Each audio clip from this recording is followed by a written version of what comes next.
SonicLAB TV. We're taking a look at a new workstation today. This, in fact, is the Korg microSTATION, which is much smaller than you might anticipate. It's got micro keys, kind of like the Korg microsampler, that kind of thing. As ever, Korg seems to be doing a roaring trade in just sort of making everything smaller. But this is quite cute. It bills itself as a workstation. It's got 120 voice polyphony. It's got 16-part multi-timbrality, 16-part sequencer, and a bunch more besides.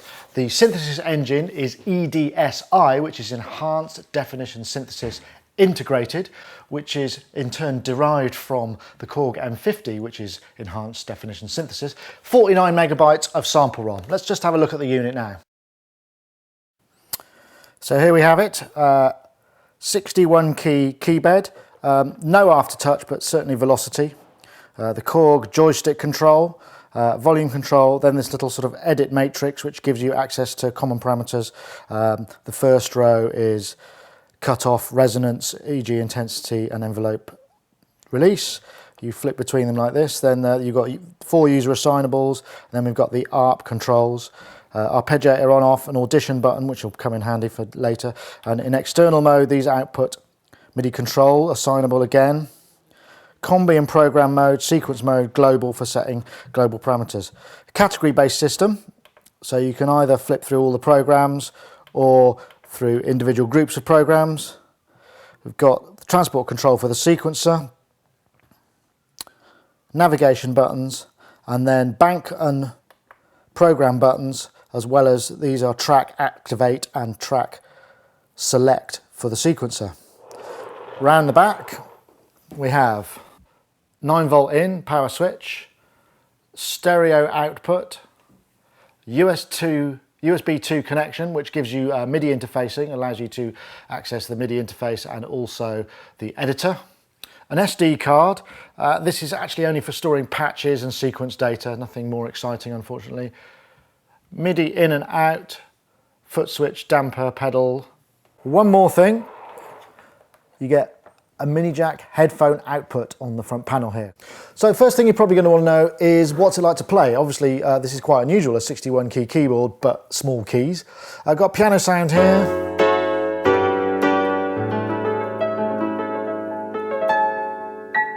One thing I do is I keep overreaching the octave, so I'm a note out in a lot of times, so that takes a bit of getting used to. I'm still getting used to that. Overall, though, I mean, you can pretty much play what you want. You just need to sort of have a little bit more care when you're doing it. One thing that is missing that would have been really nice is to have an octave switch, plus or minus. I mean, you know, I want to go down lower than this, and I can't do it. So this thing's billed as a workstation. What kind of sounds has it got to offer? Let's take a listen.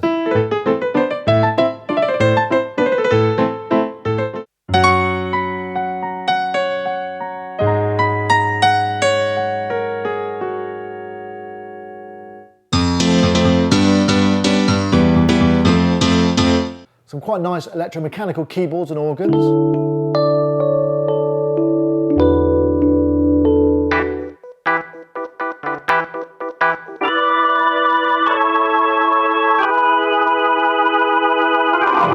Strings.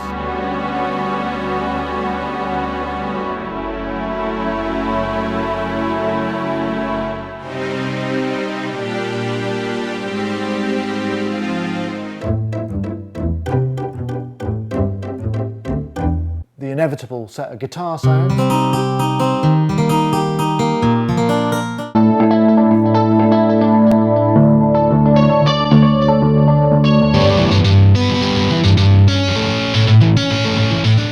Basses.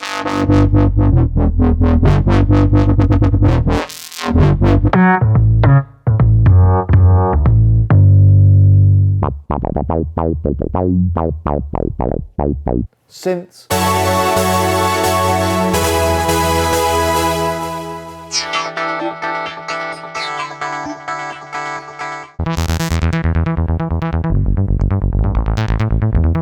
Pads.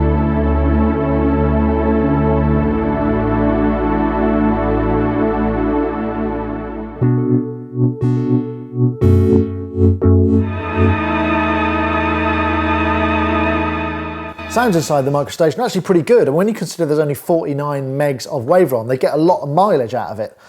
The mileage is extended even more by the fact that there are so many effects units in here. Each program has 5 insert effects, 2 master effects and a total effects, giving you 8 effects.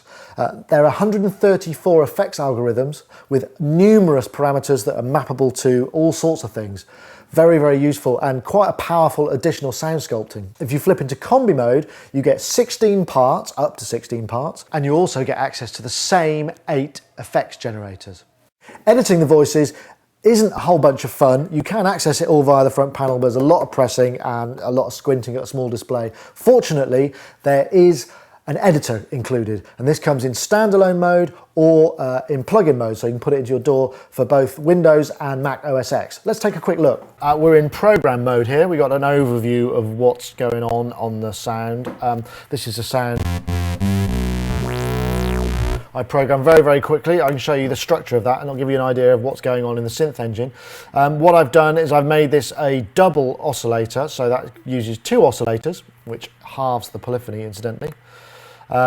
2 saw waves, single cycle saws, which I've just selected from the list here. There are 359 in total. I've delayed oscillator 2, which is a nice little feature, allows me to enhance the stereo width. I could also maybe delay it by a musical beat if I particularly wanted to.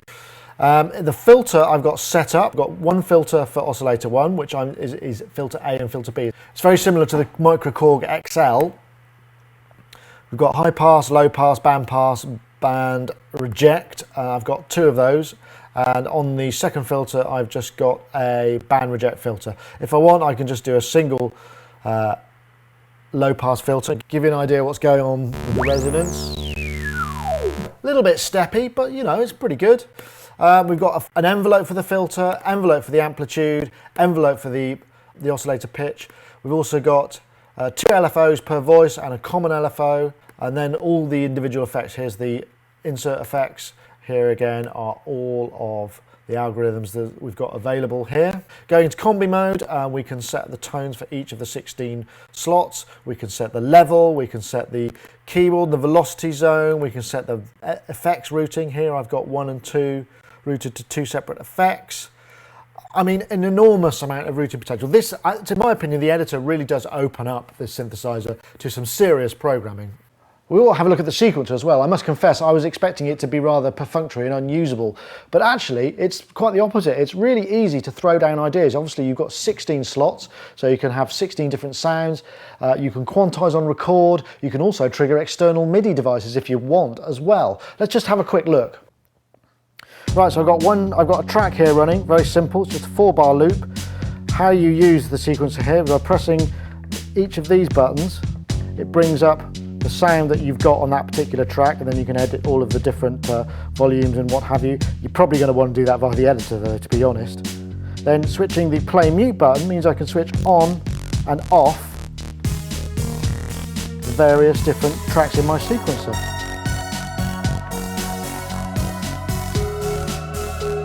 I was able to put this together really quickly. Absolutely no trouble at all. I didn't even need to read the manual, to be honest. There's also an incredibly powerful arpeggiator function. This is a 48-step programmable arpeggiator, which you can use to play patterns or transpose in traditional arpeggiator mode. There's also 2 of them. In program mode you get access to 1, in combi mode you get access to both.